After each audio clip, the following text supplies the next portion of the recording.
The day started normally in Brisbane. Hannah Clarke got her 3 kids ready in the car for the school run, but in seconds, things turned horrible. A man washing his car heard her scared screams. A driver passing by saw her covered in flames as she tried to run away. A neighbor ran over with a fire extinguisher and saw the car explode. What was happening? Why was Hannah shouting for her children? And who was the man next to her holding cans of fuel? This was not an accident. It was something much worse, a bad dream that had been building for years. Hannah Clarke was born on September 8, 1988 in Brisbane, Australia, to her loving parents, Sue and Lloyd. She was always known for her happy, friendly personality and lots of energy. She easily made people feel better.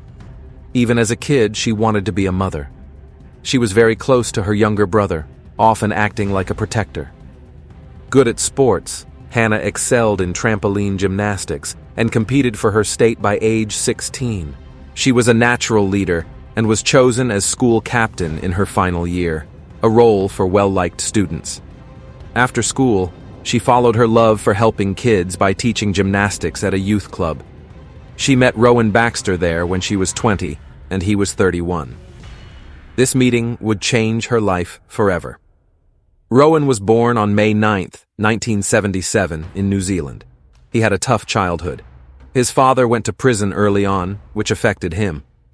Family members said Rowan was a moody child with a mean side. One cousin said she was scared of him, linking it to a family history of disrespect toward women. Despite a rough start, Rowan played sports. He played rugby in school and later got a small contract with a professional rugby league team in 2005. He never played in an official game, but still called himself a former pro player to sound important. People described him as very competitive, controlling, and easy to anger. He needed to be in charge and couldn't handle being told no. Before meeting Hannah, Rowan was already married and had a son. He married young. By the time his son was 2, Rowan's controlling behavior was too much. His wife wanted to leave, but he wouldn't let her. He stalked and threatened her. Once, he told her he had thought about a bad end for himself and their child. Scared, she stayed. In 2008, Hannah was coaching gymnastics, and Rowan's son was in her class. That's how they met, even though Rowan was still married. He started chasing Hannah, saying his marriage was over, and he was only living with his wife for their son. Soon after they started seeing each other, Rowan left his wife and agreed to share parenting. But his angry behavior continued. He kept intimidating his ex-wife. About 6 months into their relationship, Hannah got pregnant. She wanted to keep the baby, but Rowan pushed her to end the pregnancy, saying she was too young. In October 2012, Hannah and Rowan got married. She was already 14 weeks pregnant. Soon after the wedding, Rowan stopped paying child support for his son. Their first daughter, Aaliyah, was born on April 10, 2013. She was smart and loved reading. She noticed how her father treated her mother and would speak up. In January 2015, the couple opened a gym called Integrate Gym, with help from Hannah's parents. The business had money troubles. Their second daughter, Liana, was born on March 19, 2015. She was calm and often tried to calm her father down. Their third child, Trey, was born on December 4, 2016. He loved his mom and liked to play. Over time, Rowan became more controlling and mean. He was very possessive of Hannah. He made them share a Facebook account, refusing to let her have her own. He slowly cut her off from her family. He controlled the kids, too, throwing away toys if they didn't clean up and canceling fun activities to punish Hannah. After one fight, he left with the kids. When Hannah called her mom to talk, Rowan later repeated the whole conversation to her word for word. He said he had accidentally recorded it on his phone. A co-worker said recording her was wrong, but Rowan didn't care. He also controlled their sex life, demanding it daily. If she said no, he would start fights. In one scary moment, he smashed her watch and left the house. Hannah, afraid he would hurt himself, called her mom in a panic. Her parents drove around looking for him. When he came back, He said he almost ended his life in a church parking lot. By November 2019, Hannah had enough. She contacted a domestic violence help center, scared and unsure how to leave safely. With their help, she made a plan. In December 2019, she took only essentials, picked up Aaliyah from school, and went to her best friend's house. She left her phone in the car, thinking Rowan was tracking her. The next day, she moved in with her parents. On December 4th, Rowan contacted Relationships Australia for help. They offered a counseling session, but he never went. On December 14th, he told his doctor Hannah left with the kids.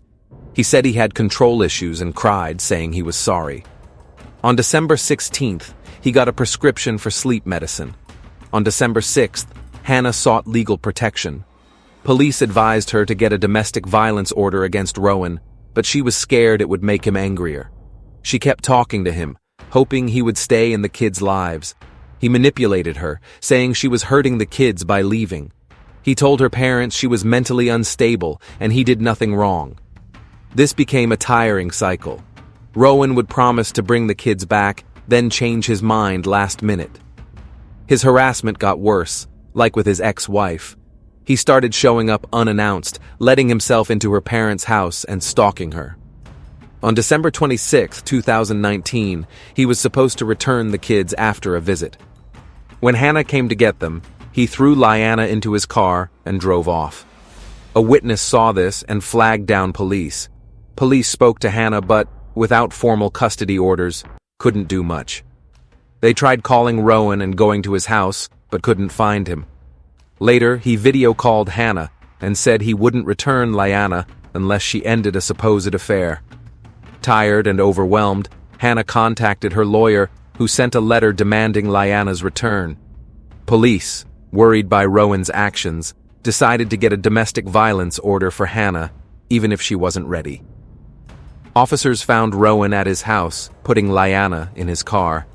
They told him about the order, which said he must stay 300 feet away from Hannah and the kids until a court hearing.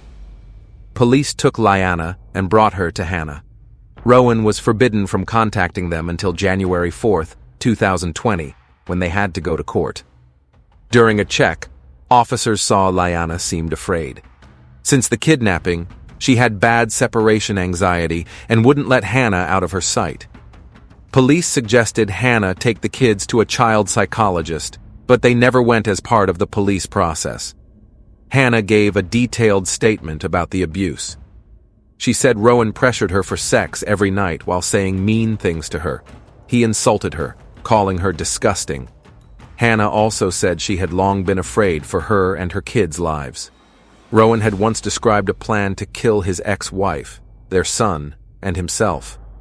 This terrified Hannah that he might try the same with her and the kids. More proof of Rowan's bad behavior was on social media. In videos, he played too rough with the kids, sometimes being violent.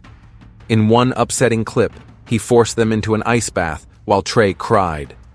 Still, Rowan twisted the story. Even as Hannah gave her statement, he called police, saying he felt threatened by her. On December 29, 2019, Rowan went to his first counseling session. Notes show he admitted to jealousy and said Hannah left because he was controlling, but no full risk assessment was done. The session just talked about simple coping methods like breathing. His mental health evaluation said he had moderate depression and anxiety but denied wanting to hurt anyone. On December 31st, he had another session. He mentioned the protection order against him. He claimed Hannah made everything up and said he was heartbroken about not seeing his kids. Notes show they talked about the pain of being apart from his children, but again, no risk assessment was done. Rowan kept counseling on January 6th. He complained their gym had closed and blamed Hannah for talking about their private life, hurting his reputation. He wanted joint custody, despite concerns. Still, no risk assessment. The session just focused on him trying new hobbies. On January 8th, their case went to court. Rowan fought the domestic violence order, but the court sided with Hannah. He was ordered not to commit any family violence, expose the kids to harm, come within 300 feet of Hannah's home, or contact her except about the kids. Ignoring this, Rowan got legal advice on January 17th. He said he feared Hannah and believed she would take the kids and disappear. His behavior got more disturbing. He started showing up at the same cafes and stores as Hannah. These coincidences happened too often. She became sure he had put a tracking device on her car.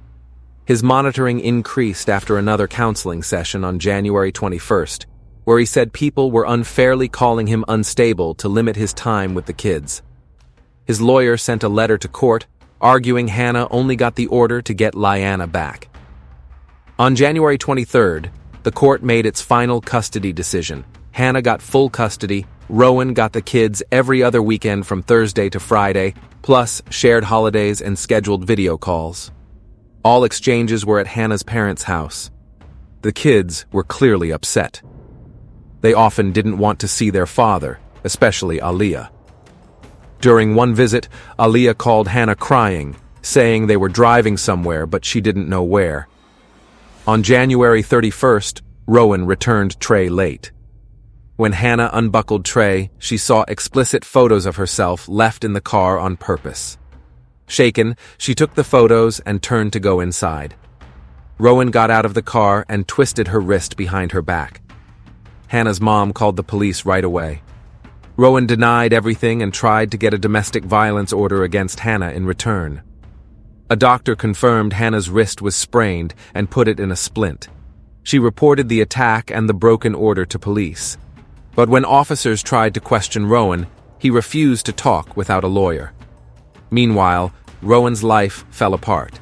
He lost his job as a personal trainer.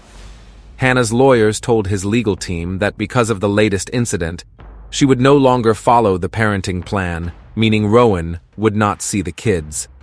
Enraged, he became consumed by anger. He saw himself as the victim, and his resentment toward Hannah grew. Even though he broke the domestic violence order, police didn't arrest him immediately.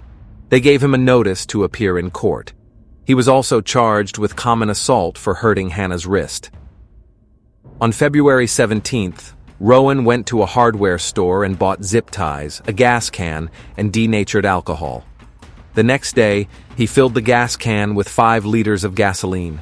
While shopping, he also bought 3 Kinder Surprise eggs and some lollipops. At 3:28 p.m. on February 18th, he called Youth and Family Services to ask about a men's support program. 30 minutes later, he called a men's helpline with the same question. That evening at 6:25 p.m., he called a friend in tears, saying he couldn't see his kids. During a scheduled video call with the kids, he didn't speak, just sat there crying.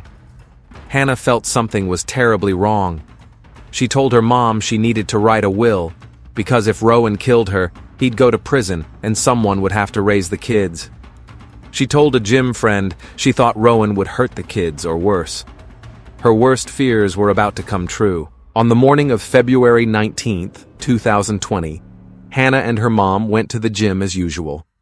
After, Hannah got home at 6:20 a.m., then went out to get coffee for herself and her mom. She sat on her mom's bed drinking coffee while her mom got ready for work. The kids were nearby. At 7:20 a.m., Sue kissed Hannah and the kids goodbye, not knowing it would be the last time she saw them alive.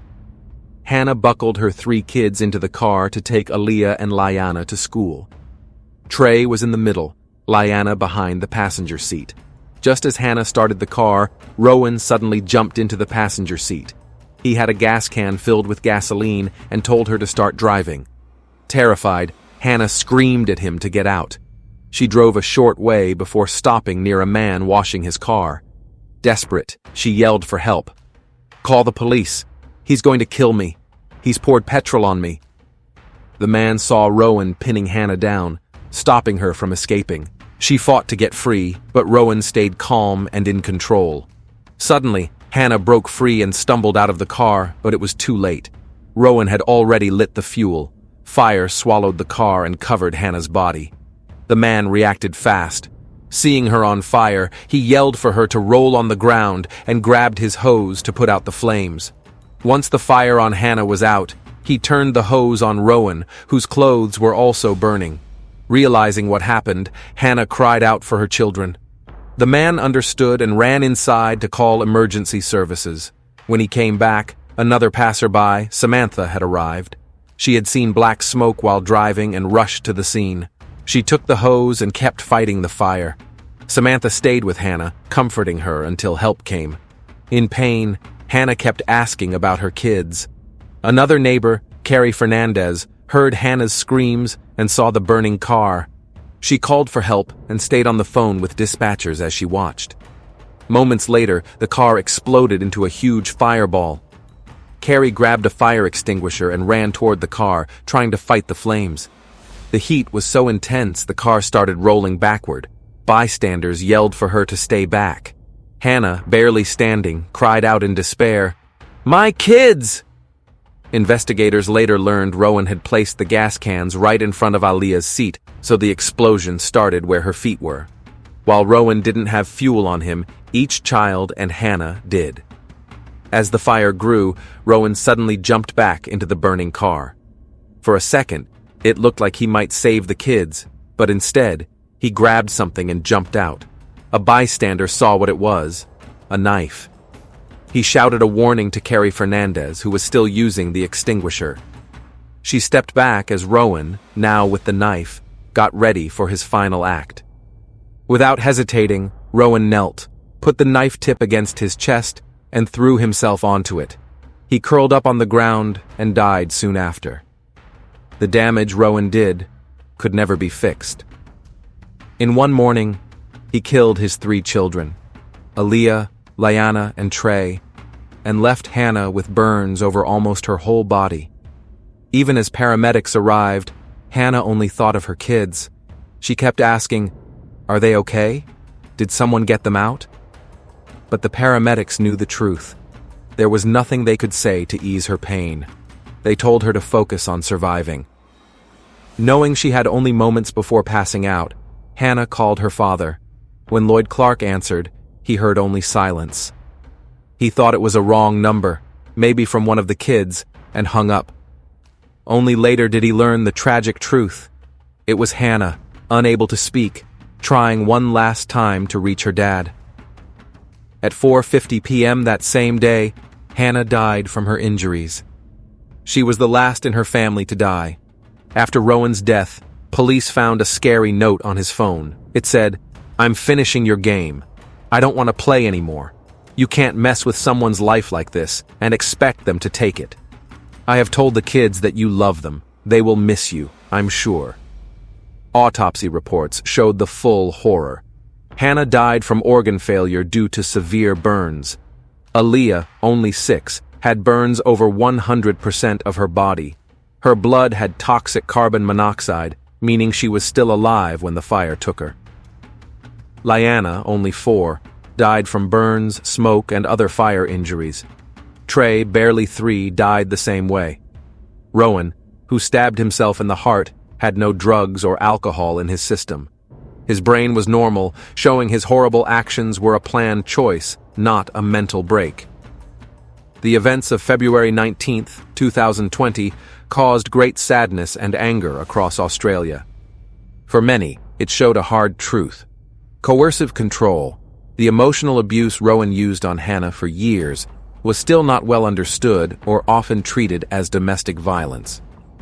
On March 9, 2020, Hannah, Aaliyah, Liana, and Trey were buried together in one coffin. Her brother, heartbroken, gave his final words, "I am so sorry I couldn't protect you." Thanks for watching, guys. If you found this story important, please like and share this video. Don't forget to subscribe to the channel and hit the bell icon so you can be the first to know about such real-life stories.